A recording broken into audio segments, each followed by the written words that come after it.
ஏன்னா ஏற்கனவே கமல் சார் கூட ஒரு படம் ஆரம்பிச்சாங்க, பூஜை போட்டாங்க. அதாவது வினோத் சாரும் கமல் சாரும். அதையும் டிராப் ஆச்சு. அதுலயும் வந்து தீப்பந்தம்லாம் வச்சு தான் வந்திருக்கும். மேபி ஜனநாயகம் அந்த ஸ்கிரிப்ட் தான் அங்கேயும் பண்ற மாதிரி இருந்துச்சா? அந்த பகவந்த் கேசரி உடைய ரீமேக் தான் அங்க பண்ற மாதிரி இருந்துச்சா? கடைசி படம். ஸோ விஜய் சாருடைய இனி சினிமா இண்டஸ்ட்ரியில் கிடையாது, இனிமேல் அரசியல் தான் வாழ்க்கை. ஸோ அப்படிங்கும்போது இதை லேட் பண்ண வேண்டாம். ஸோ எலெக்ஷன் முன்னாடி வந்தால் சிறப்புன்னு பார்த்தாங்க. படம் வராமலே மிகப்பெரிய வெற்றியை கொடுத்துட்டாங்க. படம் வந்திருந்ததுன்னு வச்சுங்க 108 அப்படியே 188 மாதிரி இருக்கு ஒரு சீட்டு. ஸோ அந்த மாதிரி ஒரு படம். இந்த லீக் ஆனது ஒரு பிரச்சனை இருக்குல்ல சார்? லீக் ஆயிடுச்சு, நிறைய பேர் பார்த்தாங்க. அது வந்து சீன்ஸும் கட் பண்ணி போடுறாங்க, ட்ரோல் பண்ணுறாங்க. அந்த லீக் ஆனது இப்போ இந்த படம் வரப்போகுது, அதனுடைய வசூலுக்கு வளர்ச்சிக்கு பாதிப்பாக இருக்குமா? அந்த 1,25,00,000 பேர் பார்த்ததா ஒரு தகவல் வருது. அந்த 1,25,00,000 அந்த பார்த்தவர்கள் அத்தனை பேருமே தியேட்டரில் வந்து பார்ப்பாங்க. நீங்கள் எழுதி வச்சு மொபைலில் பார்த்த வெர்ஷன் வேறு. இப்போ இதனுடைய படம் வேறு மாதிரி பண்ணியிருக்காங்க. அதாவது நீங்கள் ஒரு தியேட்டரிக்கல் எக்ஸ்பீரியன்ஸ் ஒன்று விஜய் சார் படத்துக்கு. டான்ஸும் சரி, இந்த பஞ்ச் டைலாகும் சரி, மேண்டிசம், ஃபைட் சீன், இதெல்லாம் நீங்கள் மொபைலில் லேப்டாப்பில் பார்த்த எஃபெக்ட் இருக்காது உங்களுக்கு. தியேட்டரில் பிக் ஸ்க்ரீனில் இந்த ஆடியன்ஸோட கொஞ்சம் பார்க்குற ஒரு டோன் இருக்கு இல்லைங்களா, அது ஈக்குவல் எதுவுமே கிடையாது. தலைப்பு வேறு உங்களுக்கு டைட்டில் வரும்போது டைட்டிலுக்கு ஸ்பெஷல் கார்டு ஒன்று ரெடி பண்ணுறதா போட்டிருக்காங்க. தமிழக முதலமைச்சர் உங்கள் சி ஜோசப் விஜய் நடிக்கும் அப்படின்னு தான் வருது. வெறும் தளபதி விஜய்னு வரல. ஆனால் தமிழக முதலமைச்சர் கார்டு போடும்போது இங்கே C Joseph Vijay full name வரணும். இது ஃபர்ஸ்ட் டைம். இது அவருடைய ஜோசப் விஜய்னு போட்டதே இல்லை. எஸ், இதான் ஃபர்ஸ்ட் டைம்.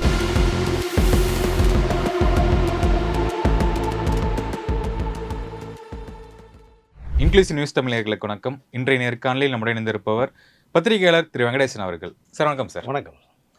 இப்போ பார்த்தீங்கன்னா ஜனநாயகன் படத்தினுடைய சர்டிஃபிகேட் கொடுத்துருக்காங்க, ஏ சான்றிதழ். ஒரு 2-3 நாட்கள் முன்னாடியே வந்துருச்சு. விஜய் அவர்களுடைய தொண்டர்கள் தாண்டி அந்த ரசிகர்கள், ஹார்ட் கோர் ஃபேன்ஸ் இருக்காங்க, அவங்க தான் வந்து இப்போ சிஎம்மும் ஆக்கியிருக்காங்க அப்படின்னு நம்ம சொல்லலாம். ரொம்ப எதிர்பார்த்து காத்திருக்காங்க. ஏன்னா தலைவருடைய கடைசி படம் நாங்கள் கொண்டாடணும் அப்படின்னு ரொம்பவே வெயிட் பண்ணிட்டு இருக்காங்க. அப்படிங்கும்போது ஏ சான்றிதழ் அப்படிங்கும்போது அது ஏதாச்சும் ஒரு டிசப்பாயிண்ட் ஆகுமா? இல்லை, ஏன்னா அந்த பிலோ 18 போக முடியாது அந்த ஏ சர்டிஃபிகேட்டில் வந்து. அதுதான் ஒரு பெரிய வருத்தமாக இருக்கே தவிர மற்றபடி ஏ சர்டிஃபிகேட் தரக்கூடிய ஒரு படமும் இல்லை. ஃபர்ஸ்ட் ஆஃப் ஆல் இது நீங்கள் யூஏ 16+ கொடுத்துருக்கலாம், 13+ கூட தேவையில்லை. பட் யூஏ கொடுத்துருக்கலாம். பட் ஏன் ஏ கொடுத்தாங்க அப்படின்னா, அந்த நம்ம விசாரிக்கும் போது வந்த தகவல் என்னென்னா, அந்த வன்முறை காட்சிகள்னு சொல்லி இந்த ஃபைட் சீன்ஸ்லாம் ரொம்ப ஹெவியாக இருக்குது. இந்த பிளட்டு தெரிக்கிறது மாதிரி, நீங்கள் அந்த ப்ரோமோலேயே அந்த கோடாலியில் அந்த பிளட்டை டச் பண்ணிட்டு தான் வர மாதிரி ஒரு ஷார்ட்லாம் வச்சுருப்பாங்க. இப்போ அதுதான் ரொம்ப இருக்குது அப்படின்னு சொல்லி அதற்காக மட்டுமே தான் உங்களுக்கு ஏ சர்டிஃபிகேட் அப்படின்னு சொல்லி வந்தது. பட் இவங்க எதுவுமே இன்ஃப்ளூயன்ஸை யூஸ் பண்ணவே இல்லை. வேண்டாம், சென்சார் என்ன தரீங்க கொடுங்க. நான் ஏற்கனவே ஒரு 6 மாதம் செலக்ட் ஆகிடும். திரும்பி நம்ம ஒன்று கேட்டு ஓகேங்க திரும்பி நான் படம் பார்க்கணும் இல்லை 1 மாதம் போட்டால் வேஸ்ட் ஆகிடும். பார்த்தாங்க. பட்டு நம்ம டைரக்டர் வினோத் அவர்களும் கேவின் ப்ரொடக்ஷன்ஸும் வந்து நிறைய ஆர்குமெண்ட்ஸ் பண்ணாங்க, ரீசன்ஸ் சொன்னாங்க, இதனால் அப்படின்னு சொல்லி சீன் பை சீன் சொல்லி எல்லாம் எக்ஸ்பிளைன் பண்ணாங்க. பண்ண கூட அவங்க அக்செப்ட் பண்ணல. இல்லை இது கட் பண்ணி கொடுத்தீங்கன்னா யூஏ, கட் பண்ணாமல் நீங்கள் சொல்கிறது அக்செப்ட் பண்ணால் ஏ தான் அப்படின்ட்டாங்க. ஸோ அப்போது கட் பண்ணாங்கன்னா நிறைய ஷார்ட்ஸ் உங்களுக்கு போய்டும், அதுக்கு டைம் ஆகும், டைம் எடுக்கும். ரெண்டாவது உங்களுக்கு வந்து அது அந்த சீன் ஜம்ப் ஆகும், உங்களுக்கு ஃப்ளோ இருக்காது. நம்ம என்ன ஒரு ஃபைட் வைக்கிறதே அந்த சுச்சுவேஷன் தந்து ஒரு ஃபைட் வைக்கிறாங்க. இப்போ அது பண்ணிங்கன்னா உங்களுக்கு இந்த லிங்க் கிடைக்காது. ஸோ ரொம்ப லேக் ஆகும். அப்போ பார்த்தாங்க, சரி பரவாயில்ல ஏ கொடுத்துருங்க, ஏன்னா கடைசி படம். ஸோ விஜய் சாருடைய இனி சினிமா இண்டஸ்ட்ரியில் கிடையாது, இனிமேல் அரசியல் தான் வாழ்க்கை. ஸோ அப்படிங்கும்போது இதை லேட் பண்ண வேண்டாம். ஸோ எலெக்ஷன் முன்னாடி வந்தால் சிறப்புன்னு பார்த்தாங்க. படம் வராமலே மிகப்பெரிய வெற்றியை கொடுத்துட்டாங்க. படம் வந்திருந்ததுன்னு வச்சுங்க 108 அப்படியே 188 மாதிரி இருக்கு ஒரு சீட்டு. ஸோ அந்த மாதிரி ஒரு படம். அப்போது சரி பரவாயில்ல.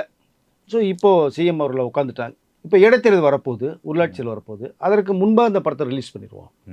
அதனால ஏன்னு கொடுக்கப்பட்ட ஒரு விஷயத்தை அக்செப்ட் பண்ணிட்டாங்க. ஓகே. பட் அதில் வந்து இப்போ படம் டியூரேஷன் வந்து 183 நிமிஷம் ஓடும். 3 hours 3 minutes டியூரேஷன். ஒரு 13 இடங்களில் கட் செய்யப்பட்டிருக்கு. சில சீன்ஸில் டைலாக் மியூட் செய்யப்பட்டிருக்கு. அதில் முக்கியமாக எடுத்துட்டோம்னா அம்பேத்கர் சட்டம், டிவிகே சட்டம்னு ஒன்று வரும். அந்த டிவிகே சட்டத்தை மட்டும் மியூட் பண்ணுங்கன்ட்டாங்க.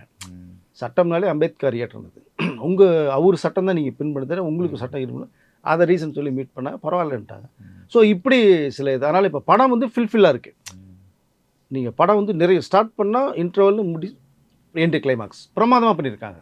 நியூரேஷன் ஸ்பீடு அதிகமாக இருக்குது. ஸோ அது கிடைச்சது ரசிகர்களுக்கு மிகப்பெரிய வருத்தமாக தான் இருக்குது. ஏன்னா பப்ளிக் ஆடியன்ஸில் பிலோ 18 அவங்க தம்பி தங்கச்சி எல்லாம் கூட்டு போகல வருத்தம் இருக்கு. ஃபேன்ஸ் வந்து அந்த குழந்தைங்க பட்டாலும் அதிகமாக இருக்காங்க. அதே தானே உங்களை கரூரில் கூட சொன்னார். 2-3 வயசு கூட டிவியை பார்த்துட்டு முத்தம் கொடுப்பாங்க விஜய் அங்கிள் வரான்னு சொல்லி. அது பெரிய ஒரு மைனஸாக பார்க்கப்படுது. இருந்தாலும் இந்த சிங்கிள் தியேட்டரில் இருக்கிறவங்க கொஞ்சம் இன்ஃப்ளூயன்ஸ் வச்சு கூட்டு போய் காமிச்சிட்டு வந்துடுவாங்க. இந்த மால் தியேட்டரு ஃபாரின்லாம் நீங்கள் உள்ள அலோவ் பண்ண முடியாது. அது ஒரு மிகப்பெரிய சிக்கல் இருக்குது.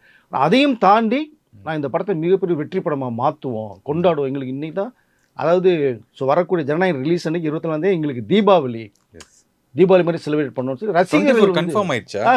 S 100% confirm. 24th நீங்கள் ஃபாரின்லலாம் நீங்கள் 23rd ரிலீஸ், அது வெளிநாட்டில் போகிறோமே. இங்கேயும் 23rd அன்றைக்கி ஒரு ப்ரீமியர் ஷோ வைக்கலாம்னு சொல்லி ஒரு பிளான் போய்கிட்டு இருக்கு. ஓகே, அது ஈவினிங் ஷோ வரும்னு நினைக்கிறேன். ஸோ அதனால் உங்களுக்கு வெளிநாட்டிலேருந்து இங்கே நம்மளுடைய சவுத் இந்தியாவில் நீங்கள் தமிழ் அண்டு அதாவது ஆந்திராலேருந்து கர்நாடகா கேரளா ரசிகர்கள் வெறித்தனமாக இருக்காங்க. இப்போவே எப்போ நீங்கள் புக்கிங் ஓப்பன் பண்ண போகிறீங்க அப்படின்னு சொல்லி நிறைய கேள்வி. இந்த பக்கம் நம்மளுடைய ஆந்திரா பாட்டு இந்த நகரிலெல்லாம் உங்களுக்கு மார்னிங் 6 o'clock ஷோ போடுறாங்க. பெங்களூர், கேரளா அண்ட் நகரில். தமிழ்நாட்டுக்கு 6 மணி ஷோ பார்க்கணும்னு சொல்லி இங்கேருந்து அந்த தேட்டர் ஒன்ஸ் நம்ம ஃபோன் பண்ணி கேட்கும்போது இப்போவே என்கொயரி அதிகமாக இருக்கான். 6 மணி ஷோக்கு டிக்கெட் கொடுக்க போகிறீங்களா, எப்போ கொடுக்க போகிறீங்க, எங்களுக்கு புக் பண்ணுங்கள், எங்களுக்கு பிளாக் பண்ணுங்கள், எங்களுக்கு ஹோல் டிக்கெட் கொடுங்க அப்படின்னு நிறைய என்கொயரி வருது. சார் எனக்கு ரொம்ப ஹாப்பியாக இருக்குது. ஸோ இந்த படத்தை ரொம்ப எதிர்பார்த்துட்டு சொல்லி தமிழ்நாடு தியேட்டர்கள் வாங்கின அந்த டிஸ்ட்ரிபியூட்டர்லேருந்து ரசிகர்லேருந்து அந்த தேட்டர்ஸ் ஓனர்ஸ்லேருந்து ரொம்ப எதிர்பார்ப்பு அதிகமாக இருக்குது. கிடைத்தது கொஞ்சம் வருத்தம் தான். இருந்தாலும் பரவாயில்லை, இந்த நேரத்துக்கு படம் ரிலீஸ் ஆகுது அப்படிங்கிற அந்த ஒரு விஷயத்தை நம்ம பார்க்க வேண்டியதாக இருக்குது சார். ஓகே, இப்போது இந்த லீக் ஆனது ஒரு பிரச்சனை இருக்குல்ல சார்? லீக் ஆகிடுச்சு, நிறைய பேர் பார்த்தாங்க, அது வந்து சீன்ஸும் கட் பண்ணி போடுறாங்க, ட்ரோல் பண்ணுறாங்க. இந்த சீன்ஸை ஏன் நீங்கள் மியூட் பண்ணீங்க, இந்த சீன் ரொம்ப இதாக காமெடியாக தான் இருக்குது, இதை ஏன் நீங்கள் மியூட் பண்ணுறீங்க அப்படின்லாம் ரொம்ப ட்ரோல்ஸ் வருது. அப்படிங்கும்போது அந்த லீக் ஆனது இப்போ இந்த படம் வரப்போகுது, அதனுடைய வசூலுக்கு வளர்ச்சிக்கு பாதிப்பாக இருக்குமா? கண்டிப்பாக இருக்க வாய்ப்பு இல்லை. அந்த 1,25,00,000 பேர் பார்த்ததா ஒரு தகவல் வருது. அந்த 1,25 lakh அந்த பார்த்தவர்கள் அத்தனை பேருமே தியேட்டரில் வந்து பார்ப்பாங்க. நீங்கள் எழுதி வச்சுங்க. மொபைலில் பார்த்த வெர்ஷன் வேறு, இப்போ இதனுடைய படம் கொஞ்சம் வேறு மாதிரி பண்ணியிருக்காங்க. ஓகே, அதாவது நீங்கள் ஒரு தியேட்டரிக்கல் எக்ஸ்பீரியன்ஸ் ஒன்று விஜய் சார் படத்துக்கு இருக்குது. அந்த டான்ஸும் சரி, அந்த பஞ்ச் டைலாகும் சரி, இந்த மேனரிசம், ஃபைட் சீனு, இதெல்லாம் நீங்கள் மொபைலில் லேப்டாப்பில் பார்த்த எஃபெக்ட் இருக்காது உங்களுக்கு. அதை தியேட்டரில் பிக் ஸ்க்ரீனில் இந்த ஆடியன்ஸோட கொஞ்சம் பார்க்குற ஒரு டோன் இருக்குது இல்லைங்களா, அது ஈக்குவல் எதுவுமே கிடையாது. அதனால் இது வசூல் பாதிப்பு வருமா, இல்லை இந்த சொல்லிக்கானால வரமாட்டாங்களா அப்படிங்கிற அந்த ஒரு தாசத்துக்கு நம்ம ஓரமாக வச்சுருவோம். சொல்லிக்கானது மிகப்பெரிய தவிர உள்ளே இருக்க என்கொயரி போயிட்டுருக்கு. ஓகே, பட் இந்த வெர்ஷன் வந்து வேறு மாதிரி இருக்கும். நீங்கள் அந்த இதை ஜட்ஜ்மெண்ட் பண்ணவே வேண்டாம். லீக் ஆகிடுச்சு, நம்ம அப்படி இருக்கும் இப்படி இருக்கும், இல்லை மிக்ஸ் பண்ணுறது கட் பண்ணுறது அப்படிங்கிற வெர்ஷனே தேவையில்லை. ஜனவரி 9 வரும்னு எதிர்பார்த்தோம்ல. ஸோ இப்போ ஜூலை 24 வருது, ஃப்ரெஷ்ஷாக பார்க்கணும். இப்போ நிறைய நம்மளுடைய தமிழ்நாட்டிலே நிறைய சென்டரில் பார்த்தீங்கன்னா மதுரை, திருநெல்வேலி, தூத்துக்குடியில் பெரிய பெரிய பேனர் வைக்கணும்னு சொல்லிட்டு அவங்க ஒரு பக்கா ரசிகர்கள் மாஸ்டர் பிளான் பண்ணிகிட்டு இருக்காங்க. இதில் குறிப்பாக இன்னொரு செய்தி என்ன வருது அப்படின்னா, இந்த FDFSன்னு ஒன்று இருக்குது, விமர்சனம் பண்ணுறது. இங்கே நம்ம தமிழ்நாட்டிலேருந்து காலை 9 மணி காட்சி தான் போடுறாங்க. ஸோ 1 வீக் வந்து 9 o'clock ஷோ இருக்குது. ஸோ அண்டை மாநிலங்க தான் மார்னிங் 6 o'clock. பட் இங்கே இந்த FDFSல விஜய் அவர்களுக்கு எதிராக செயல்படக்கூடிய சில பேர் இந்த படத்தை எப்படியாவது வந்து தோல்வி படமாக்கணும், வசூல் ரீதியாக வந்து குறைச்சி காமிக்கணும், மக்கள் மத்தியில் கொண்டு சேர்க்கக்கூடிய ஒரே நோக்கத்தில் அந்த நெகட்டிவ் ரிவ்யூஸ் பண்ணுறதுக்கு ஒவ்வொரு தியேட்டருக்கும் 50-100 பேர் அனுப்புறது மாதிரி ஒரு தகவல் வருது. ஓகே, ஒரு டிக்கெட்டும் கொடுத்து கையில் 500 ரூபாயும் கொடுத்து நீ வெளில வரும்போது ஸோ நெகட்டிவ் ரிவ்யூ பண்ணுங்கன்ட்டு இதை ரசிகர்கள் பார்க்குறேன்டாங்க. இது நடக்கும்னு எங்களுக்கு தெரியும். ரசிகர்கிட்ட பேசும்போது சொல்கிறாங்க, நாங்கள் படத்துலேருந்து தான் வெளில வரானா, இல்லை இந்த லீக்கானதை பார்த்துட்டு வந்து வெளில வர்றது மாதிரி வந்துட்டு ரிவ்யூ பண்ணுறானா, இதெல்லாம் நாங்கள் வாட்ச் பண்ணுவோம். அப்போ தவறான ரிவ்யூ கொடுத்தாலும் இந்த படத்தில் என்ன இல்லைங்கிறத நாங்கள் கேட்போம். அப்படி ஒவ்வொரு தேட்டர்லையுமே விஜயோட ரசிகர்கள் வந்து ஃபுல்லாக ரவுண்ட் அப் பண்ண போகிறாங்க மீடியாவை அப்படிங்கிற ஒரு தகவல் நமக்கு வருது. யார் ரிவ்யூ கொடுக்கல. அதனால் இந்த ரிவ்யூ பண்ணுறதை வந்து கேட்டுட்டு ஆடியன்ஸோ மக்களோ வந்து நீங்கள் திங்க் பண்ணணுங்கிறத நான் சொல்லி விழுந்தேன். ஏன்னா ஒரு தவறான ரிவ்யூ கொடுக்குற மாதிரி பிளான் பண்ணுறாங்க படத்தை ஃப்ளாப் பண்ணுறாங்க. பட் தியேட்டரில் நீங்கள் போய் பாருங்கள், எப்படி இருந்தாலும் ஒரு 1 டைம் பார்க்கக்கூடிய படமாக கண்டிப்பாக இருக்கும். ரிப்பீட் போகிறது அவருடைய விருப்பம். நல்ல கண்டென்ட் இருக்குது உங்களுக்கு, அழகாக ஒரு ஃபீமேல் ஓரியன்ட் கண்டென்ட். நிறைய ஃபேன்ஸ் ஏற்கனவே ஜென்சிக்கிட்டு உள்ள நிறையா இருக்காங்க விஜய் சாருக்கு. இந்த படத்தின் மூலமாக பார்த்தீங்கன்னா அடுத்து இன்னும் லேடிஸ் அந்த அந்த அதாவது என்ன சொல்கிறேன், பிலோ 20 years உள்ள கேர்ள்ஸ் எல்லாமே ஜென்சி பூராமே விஜய் சாருக்கு மிகப்பெரிய ஒரு பிக் ஃபேனாக மாறதுக்கு வாய்ப்புகள் இருக்கும். ஏன்னா மமிதா பச்சி கேட்ட அந்த மாதிரி ஸோ பிரமாதமாக பண்ணியிருக்காங்க. அதனால் FDFSனுடைய ரிசல்ட் ரிவ்யூ கேட்டுட்டு யாரும் போகாமல் இருந்துட வேணாம், இப்படி தான் இருக்குமோ நினச்சிட வேணாம். நீங்கள் போய் பாருங்கள், 200 ரூபா கொடுத்து நீங்கள் பார்த்தா தான் அதனுடைய ஒர்த்து உங்களுக்கு தெரியும். நல்லா இருந்தால் 4 பேர்ட்ட சொல்ல போகிறீங்க, சுமாராக இருந்தாலும் சொல்ல போகிறீங்க. அதனால் இந்த தவறான ரிவ்யூ நெகட்டிவ் ரிவ்யூ கொடுக்கறதுக்கான ஏற்பாடு பண்ணிகிட்டு இருக்கிறதா ஒரு தகவல் வருது. விஜய் ஆல்ரெடி நம்ம இப்போ படம் 9 மணிக்கு ரிலீஸ் ஆகுதுன்னா 12 மணிக்கு தான் வெளியே வரும். 1 மணி 2 மணி ஆயிரும். நம்ம ரிவ்யூ நார்மலாக பேசி போட்டாலும் இல்லை பைட்டு கொடுத்தாலுமே 1 மணி ஆயிரும். நம்ம முன்னாடி இருந்தே பார்க்குறோம் ஒரு 10 மணி 11 மணிக்கே ரிவ்யூஸ்லாம் வந்துடும் யூடியூப்ல. பழைய வீடியோ எடிட் பண்ணி போட்டோம். அதுதான் சொல்றேன். இப்போ இந்த படத்துக்கு ஆல்ரெடி லீக் ஆயிடுச்சு அப்படிங்கும்போது இப்போ பார்த்தவங்களே கொடுக்க ஆரம்பிச்சிருவாங்கல்ல. கண்டிப்பா. இல்ல பார்த்தவங்க கொடுக்குறதுனா உங்களுக்கு வந்து இந்த தியேட்டர் எக்ஸ்பீரியன்ஸ் ஒன்று இருக்குல்ல, நீங்க அந்த டோன் பார்த்தா தான் உங்களுக்கு அந்த ரிவ்யூ பண்றதுக்கு மைண்ட் செட் ஆகும். நீங்க இந்த லீக் ஆனதே அதே தான் படத்துடன் எப்படி சொல்ல முடியும் நீங்க? ஸோ வேற வெர்ஷன் தான் என்ன பண்ணுவீங்க? சேஞ்சஸ் பண்ணிருந்தாங்க உங்களுக்கு அதை. ஸோ அதனால அப்படி கொடுக்க வாய்ப்பு இருக்கு. ஓகே. ரெண்டாவது இப்போ நகரி இப்போ ஏன்னா திருத்தணி ஒரு 80 கிலோமீட்டர், அங்கேருந்து ஒரு 20 கிலோமீட்டர், 90 கிலோமீட்டரில் ஒரு நைட்டே போய் தங்கிட்டு மறுநாள் 6 மணிக்கு பாட்டு வந்துட்டு கூட அங்கேருந்தே ரிவ்யூ கொடுத்துடலாம் அவங்க தியேட்டர் வாசல்ல இருந்தே. இப்போ அதுவும் வந்து ஒரு தவறான ஒரு ரிவ்யூவாக போகிறதுக்கான வாய்ப்புகள் இருக்கின்ற தகவல் வருது. அது விஜய் ரசிகர்கள் தான் பாதுகாப்பாக இருந்து நீங்கள் எப்படி பண்ணணும், இந்த படத்தை வெற்றி படமாக்கணும், மிகப்பெரிய வசூல் சாதனை பண்ணணும், முதலமைச்சருடைய இறுதி படம் இந்த ரெக்கார்ட் பிரேக் பண்ணணும்ங்கிறது உங்களுடைய கையில் தான் இருக்குது. நான் அவ்வளோ தான் நம்ம சொல்ல முடியும். ரெண்டாவது தலைப்பு வேறு உங்களுக்கு டைட்டில் வரும்போது டைட்டிலுக்கு ஸ்பெஷல் கார்டு ஒன்று ரெடி பண்ணுறதா போட்டிருக்காங்க. தமிழக முதலமைச்சர் உங்கள் சி ஜோசப் விஜய் நடிக்கும் அப்படின்னு தான் வருது. வெறும் தளபதி விஜய்னு வரல. ஆனால் தமிழமைச்சர் கார்டு போடும்போது இங்கே C Joseph Vijay full name வரணும். இது ஃபர்ஸ்ட் டைம் இது அவருடைய ஜோசப் விஜய்னு போட்டதே இல்லை. எஸ், இதான் ஃபர்ஸ்ட் டைம். அப்படி வரும்போது டைட்டில் கார்டு ஸ்பெஷலாக இருக்கிறது மாதிரி ஒரு தகவல் ஒன்று கிரியேட் வந்திருக்காரு நமக்கு. அதனால் இந்த படம் எல்லாத்தையுமே ஒரு ஸ்பெஷலாக இருக்கும்னு தான் நான் நினைக்கிறேன். வினோத் அவர்கள் வந்து முன்னாடி வந்து கொஞ்சம் நல்ல தரமான படங்கள் எடுத்துகிட்டு வந்தார். டீட்டெயிலிங்காக இருக்கும் அவருடைய படங்கள் எல்லாமே. இப்போ வர பார்க்கும்போது கொஞ்சம் இந்த படத்துக்கு இது போதும் அப்படிங்கிற மாதிரி அவர் ஒரு பேட்டியில் சொன்னார். வலிமை படத்துக்கு இந்த லெவலில் இருந்தால் போதும்னு. இப்போ ஜனநாயகன் வரும்போது ஒரு மசாலா படம், ஏன் அவர் அந்த பாணியை ஏன் மாற்றிக்கிட்டார்? அவருடைய ஸ்டைலே மாற்றிட்டு ஏன் வராது? இல்லை, இந்த கண்டென்ட் வந்து தேவைப்படுறது மாதிரி இருந்தது அந்த. ஏன்னா நீங்கள் பகவத் கேசரி தெலுங்கு ரீமேக் தான் அது. தமிழுக்காக கொஞ்சம் பொலிட்டிக்கல் சேஞ்ச் பண்ணாங்க கொஞ்சம். அந்த இறுதி படம்ங்கிறது ஒரு மாஸ் என்ட்ரியாக இருக்கணும்னு ஃபீல் பண்ணாங்க. இதில் நல்ல ஒரு குட் கண்டென்ட் இருக்குது, உங்களுக்கு ஒரு மெசேஜ் இருக்குது. ஒரு குழந்தையிலேருந்து ஒரு பெண் குழந்தை எப்படி வளர்க்கணும், அவங்களுக்கு குட் டச் பேட் டச் எது, அந்த சீன்லாம் தேட்டரில் தெரிக்கும் பாருங்க. விஜய் சார் பேசுகிற டைலாக்லாம் அது பெரிய போனதுக்கப்புறம் இந்த சமூகத்தில் தன்னந்தனியாக வாழ்கிற ஒரு கெப்பாசிட்டி வரணும். அதை விஜய் அவர்கள் தான் 2 கெட்டப்பில் மாற்றி அந்த பொண்ணை மயம் தப்பிச்சு கூட்டது மாதிரி ஒரு கதைக்கலாம். நல்ல மெசேஜ் இருக்குது. ஸோ இவர் பொலிட்டிக்கல் என்ட்ரி ஆகிறாரு, பொலிட்டிக்கல் டச் இருக்குது, ஒரு மாஸ் கமர்ஷியல் இருக்குது, ஒரு ஆக்ஷன் இருக்குது, எல்லாம் கலந்து கொடுக்கலாம் கலவையா அப்படிங்கிறது தான் அவருடைய தாட்ஸ். வினோத், இப்போ நீங்கள் சொன்னது மாதிரி வலிமை படம் சொன்னீங்க. அங்கே அஜித் சாருடைய ஃபீல் என்னென்னா ஒரு அம்மா சென்டிமெண்ட், ஒரு கார் பைக் ரேஸ், இதை வச்சுட்டு ஒரு மேட்ரை ஒன்று பண்ணலாம் அப்படிங்கிற அளவுக்கு வந்து அப்படின்னு ஒரு விஷயத்த சொன்னதுனால அதை தாண்டி பண்ண முடியல. ஏன்னா அஜித் சார் வந்து ஒரு பிக் ஸ்டார். அது இப்போ நீங்கள் மகிழ் திருமணி கூட விடாமுயற்சி பண்ணும்போது அவர் சொன்ன கதை வேறு, ஆனால் இந்த கதையை தான் பண்ணுங்கன்னு அஜித் சார் சொன்னார். அப்போ இந்த கதையை எடுக்கலாம் போது அந்த கதைக்குள்ளே என்ன பண்ண முடியும் உங்களுக்கு? இப்போ இதுதான் வேணுங்கிறாங்க. அப்போ அதுக்குள்ளே பண்ணாங்க. அதனால தான் வலிமை பெரிய அளவில் எதிர்பார்த்த அளவு போல், விடாமுயற்சி எதிர்பார்த்த போல். பட் குட் ஃபிலிமாக இருந்தது ரெண்டுமே. அஜித் சாருடைய கேரியரில் எனக்கு ரொம்ப பிடிச்ச படம்னு சொன்னார். பட் ஓகே, வசூல் ரீதியாக தயாரிப்பாளருக்கு அப்படிங்கும்போது அது கொஞ்சம் பெரிய அளவில் பேசுவோம். அதனால் நல்ல இயக்குநர்கள் தான் சூழ்நிலை தகுந்த மாதிரி அந்த ஹீரோக்கள்கிட்ட போய் மாற வேண்டிய ஒரு கட்டாயம் ஏற்படுது. அதனால தான் வினோத்தும் மாட்டினார், மகிழ் திரும்பியும் மாட்டினார்.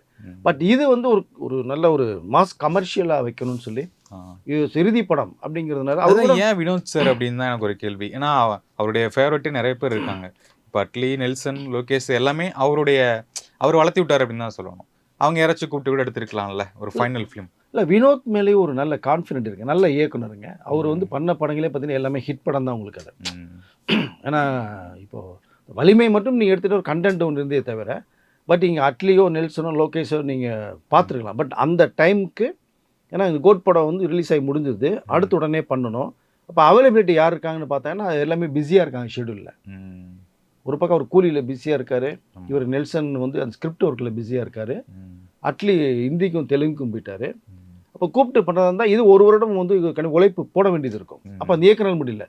அப்போ விஜய் அவர்கள் நினச்சது வந்து என்னென்னா, சரி நம்மளால ஒரு இயக்குனர் போய் டிஸ்டர்ப் பண்ண வேண்டாம், அவங்களோட லைஃப் நம்மளால ஒரு வருஷம் வேஸ்ட் ஆகிடக்கூடாது அப்படின்னு அப்படி பார்த்தார் விஜய் அவர். அப்போ வினோத் அவர் பார்த்தோம் நல்ல சாய்ஸாக இருந்தது.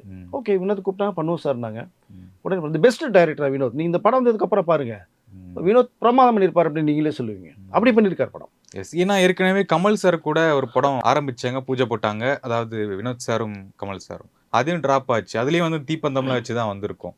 மேபி ஜனநாயகம் அந்த ஸ்கிரிப்ட் தான் அங்கேயும் பண்ணுற மாதிரி இருந்துச்சா? அந்த பகவந்த் கேசரி உடைய ரீமேக் தான் அங்கே பண்ணுற மாதிரி இருந்துச்சா? இல்லை, அந்த கதை கொஞ்சம் வேறு, பட் கிட்டத்தட்ட மேட்சிங் ஆகும். அதில் நிறைய கரெக்ஷன் சொல்லப்பட்ட விதங்கள் இருக்குது. கமல்ஹாசன் சொல்லி அது கொஞ்சம் லேட் ஆகிட்டே இருந்தது. இப்போ அங்கே கூட பார்த்தீங்கன்னா ஒரு எக்ஸ்பென்ஸ் வைக்காத ஒரு இயக்குனர் நீங்கள் கமலுடைய தயாரிப்பில் கமல் ஹீரோ ஒரு டைரக்டருக்கும் போது எவ்வளோ பெரிய நீங்கள் ஒரு 5 ஸ்டார் கேட்டகரியில் வேணும், இது வேணும் அது வேணும், இந்த காரில் தான் போகணும்னு சொல்லியிருப்பாங்கல்ல. இவருடைய பேட்டாவில் அவர் வெளில போயிட்டு வந்தார், ஆட்டோவில் போயிட்டு வருவார் வினோத். இத்தனைக்கும் ஒரு 4-5 படம் பண்ணி ஹிட் கொடுத்த ஒரு இயக்குனர். அப்போ நம்ம வந்து ப்ரொடியூசர் நம்புறோம், நம்மளை ப்ரொடியூசர் வந்து காப்பாற்றி விடணும், அந்த ஒரு தாட்ஸ். பட் அங்கே கொஞ்சம் லேட் ஆகிட்டே இருந்தது. அது பண்ணலேங்கிறது மாதிரி ஒரு விஷயம் வர்றதுனால தான் இங்கே விஜய் படத்துக்கு வந்தார். இப்போ அதுவும் ஒன்று கொண்டு வந்தாங்க. ஸோ அந்த தீப்பந்தத்தோடு நீ சொல்கிற அந்த இதை வச்சு தான் நீங்கள் ஃபர்ஸ்ட் லுக் ஒன்று விட்டாங்க அதை. ஸோ அப்போ இது நல்ல கதை இருக்கிறதால அவருக்கு பிடிச்சது. எல்லாமே இருக்குது, நீ வெறும் மசாலா மட்டும் கிடையாது. ஓகே, நல்ல ஒரு கண்டென்ட் இருக்குது உங்களுக்கு. அதை விஜய் சாருக்கு பெரிய அளவில் இதில் இது பூஜாக்கிட்ட இருக்காங்களே தவிர பெரிய அந்த லவ் சீன் டூயட்ஸ்லாம் பெரிய அளவில் இருக்காது உங்களுக்கு. அப்படி மைல்டாக கொண்டு போய் போயிருப்பான் அது. அதனால் அருமையான ஒரு படமாக விஜயருடைய இறுதி படம் இருக்குங்கிறத நான் நினைக்கிறேன். படம் மாத்திரம் கூட ரொம்ப அருமையாக வந்துருக்குன்னு சொல்லியிருக்காங்க. ஓகே சார், இந்த ஒரு சோஷியல் மீடியா ட்ரெண்டிங்காக ஒன்று போகுது, வைரலாக போகுது. என்ன அப்படின்னா, விஜய் சார் இப்போது கரூரில் பேசினார். நான் வந்து ரொம்ப அந்த சம்பவத்துக்கு அப்புறம் ரொம்ப துயரத்தில் இருந்தேன் அப்படின்னு சொன்னார். இங்கே கட் பண்ணி பார்த்தோம்னா ஜனநாயகன் ஆடியோ லான்ச் வந்து 23ஆம் நடந்துச்சு. டிசம்பர் 23ஆம் கிட்ட நடந்துச்சு. இது வந்து செப்டம்பர் மாதம் நடந்துச்சு. ரெண்டுத்தையும் போட்டிருந்தாங்க. அது நடந்த ஒரு மாதத்தில் அவர் இங்கே ஆடியோ லான்ச் ஆக்குறாரு, டான்ஸ் ஆடுறாரு. எப்படி ஒரு துயரத்தில் இருப்பார் அப்படின்னு வருது மீம்ஸ்லாம். அதாவதுங்க, அரசியல் வாழ்க்கைங்கிறது ஒரு பக்கம் போகிறாங்க. செப்டம்பர் 27 வேலுச்சாமிபுரத்தில் நடந்த சம்பவம். அக்டோபர், நவம்பர், டிசம்பர் 3 மாதம் கழிச்சு தான் ஆடியோ லான்ச் நடக்குது. ஆக்சுவலாக அந்த ஆடியோ லான்ச் இங்கே பண்ண வேண்டியது, முதல்ல நேரு இண்டோர் ஸ்டேடியத்தில் பண்ண வேண்டிய ப்ரோக்ராம். அதை அந்த செப்டம்பர் அக்டோபர்லேயே பண்ண வேண்டிய ஒரு சூழ்நிலை. இப்படி துயர சம்பவம் நடந்துருச்சு. அதுலேருந்து மீண்டே வர முடியல. ஸோ அங்கேருந்து போய் கரூர் மக்களை பார்க்கலான்னு சொல்லி கல்யாண மண்டபம்லாம் ரெடி பண்ணும்போது கூட இங்கே பெர்மிஷன் கொடுக்கப்பட்ட இல்லைன்னு சொல்கிறாங்க. கரூருக்குள்ளே போக முடியல. அப்போ அங்கேருந்த மக்களை 41 பேர் இழந்தவர்களை வந்து இங்கே வர சொல்லி பார்த்தாங்க, வேறு வழியே இல்லாமல். இப்போ இவ்வளோ நெருக்கடிகள் வருது. தமிழக முதலமைச்சர் ஆன பிறகே கரூருக்கு போகிறதுக்கு எவ்வளோ தடங்கள் வருது. போகக்கூடாது, மக்களை பார்க்கக்கூடாது, மக்கள்கிட்ட பேசக்கூடாது, நல்ல திட்டங்கள் செய்யக்கூடாது, 41 இழந்தவர்களுக்கு 32 பேருக்கு வேலைவாய்ப்பு தரக்கூடாதுன்னு இல்லைங்க, இவ்வளோ விஷயங்கள் நடந்தது. இப்போ முதலமைச்சர் அப்படி இருந்தும் உங்களுக்கு இவ்வளோ சிக்கல்கள். அப்போ என்ன சிக்கல் அது எனக்கு தெரியல. அவரு தானே? ஆமாங்க, அவர் தான் டிசைடிங் அத்தாரிட்டி, அவர் தான். எஸ், அதுதான் என்ன சொல்கிறாங்க, நீங்கள் இங்கே வரைக்கும் கோர்ட்டில் கேஸ் போட்டு சுப்ரீம் கோர்ட் வரைக்குமே போகுது. 41 வந்து இழந்தவர்களுக்கு வந்து அரசு வேலை தரக்கூடாது அப்படின்னு. எவ்வளோ பாதிக்கப்பட்டிருப்பாங்க. இது கொடுத்தா சிறப்பான இருக்கும், கொடுங்கன்னு சொல்லி தானே மக்கள் மத்தியில் எல்லாருக்குமே நேம் இருக்கும் இல்லையா? கடந்த ஆட்சியில் நடந்த விஷயம் தானே அது. பட் ஏதோ விபத்து நடந்துச்சு, அது சிபிஐ என்கொயரியில் இருக்குது, ரிசல்ட் வரும்போது தெரியும் என்னென்னு. பட் அந்த ஆட்சி நடக்கும் போதே அவர்களுக்கு ஏதோ வேலைவாய்ப்பு கொடுத்துருந்தா அவங்களுக்கு கிரெடிட் ஆயிருக்கும்ல. அது பண்ணலையே, செய்யலையே. அப்போ இவரை வந்து ஏன் மேலே பழிய போட்டாங்கன்னு விஷயத்தை தான் கன்வே பண்ணாங்க. ஸோ இப்போ இது வந்து கொடுக்கறதுக்கு, அந்த நலத்திட்டங்கள் செய்கிறதுக்கு போகிறதுக்கு அவ்வளோ ப்ராப்ளம் இப்போ வருது. அப்படின்னா தேர்தலுக்கு முன்பாக அவர் வருவாரா வரமாட்டானே தெரியாத சூழல் இருக்கும்போது இப்போ என்ன பாதிப்புகள் வந்திருக்கும்? நீங்கள் ஊருக்குள்ளேயே போக விடாமல் அந்த தேர்தலேருந்து மீண்டு வர முடியல அவர். அதனால் ஆடியோ லஞ்சை இங்கேருந்து வேறு எங்கேயோ பண்ணலாம். ஏன்னா நம்மளால ப்ரொடியூசருக்கு லாஸ் வந்துடக்கூடாது. 400 ரூபா போட்டிருக்காங்க. இப்போ அரசியல் என்னுடைய இஷ்டத்துக்கு போகிற பாதை, சினிமான்றது அவங்க போடுற பணம் 400 கோடி ரூபா போட்டிருக்காங்க என்னை நம்பி. அந்த படம் வந்து சேல்ஸ் ஆகணும், விற்கணும், அதை வந்து அடுத்த லெவலுக்கு கொண்டு போய் சேர்க்கணும், ப்ரொமோஷன் பண்ணணும், ப்ரொஜெக்ட் பண்ணணும். அப்போ இங்கே பண்ண முடியாத சூழ்நிலை. இங்கே பண்ணால் இன்னும் என்ன இருக்கும்? தமிழ்நாட்டில் கரூர் நடந்ததுக்கு சென்னையில் ஆடியோ லான்ச் பண்ணுறாங்கப்பா, இது வருமா வராதா? மலேசியா நடந்ததுக்கே அவ்வளோ பிரச்சனை வந்தது. இப்போ 3 மாதங்களுக்கு பிறகு ஒரு வழி இல்லை. ஜனவரி 9 படம் ரிலீஸ், இப்போ டிசம்பர் எண்டு தான் வைக்கிறாங்க. அப்போது இந்த விஜய் கொஞ்சம் மாறுறாரு மீன்ஸ்னால் அந்த மனசுல இருந்து அது இன்னமும் தீராத எனக்கு வலி, என்னுடைய துயர சம்பவம் அது, இது என் வாழ்க்கையில் மறக்கவே முடியாத சம்பவம், என்னுடைய மறக்க முடியாத வலி அதுன்னு இப்போ பேசிட்டு வந்திருக்காரு இல்லையா? அப்போது அந்த தயாரிப்பாளருக்கு நம்மளுடைய இந்த மூடு அப்செட்டு மனவலியை வந்து அவர்கிட்ட காமிச்சிடக்கூடாது. இப்போ அவரு ப்ரொடியூசர், அவரு கூப்பிட்றாரு. அங்கே போய் அங்கே ஒரு ஹீரோ விஜயாக தான் மாறினார். அங்கே அரசியல் கட்சி டிவிக்கோட தலைவர் அவர் இல்லை. அங்கே அதை நம்ம ஃபஸ்ட்டு தெளிவாக தெரிஞ்சுக்கணும். அங்கே தேவைப்படுது ஒரு கமர்ஷியலுக்கு, அங்கே ப்ரொமோட் பண்ணிவிட்டு இங்கே வந்தார், அவ்வளோதான். அதுக்கப்புறம் இது வரைக்கும் ஏதாவது பேசினாரா ஜனநாயகனை பற்றி? ஏதாவது ப்ரொமோஷனுக்கு ஏதோ வீடியோ விட்டாரா, இந்த படம் ஏன் வரல? ஒன்றுமே கிடையாது. அதோடு நீங்கள் பார்த்துக்கன்னு விட்டு வந்துட்டார். நம்ம அப்படி தான் பார்க்கணும். ஓகே சார், நேர்காணல் மிக்க நன்றி. வணக்கம் சார். நன்றி.